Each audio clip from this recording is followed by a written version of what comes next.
अपने साइट पे आ गए हैं, गोवा वाली साइट पे। और मैं आपको दिखाता हूँ अपना साइट। ये रास्ता है अंदर जाने का। एक्चुअली विला बन रहा है, तो कुछ काम हो गए, कुछ काम बाकी हैं, अभी पेंडिंग में चल रहा है। ये देखिए, इसमें 2 विला है। ये की वाला है और ये की वाला है। दोनों में 25% काम हो चुके हैं, अभी फिनिशिंग का काम बचा पड़ा है।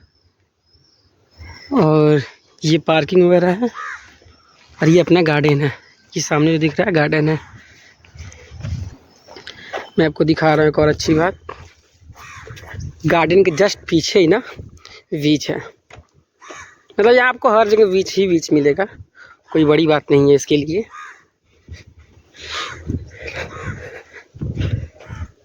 दिखाता मैं आपको, ये देखिए कितना अच्छा लग रहा है।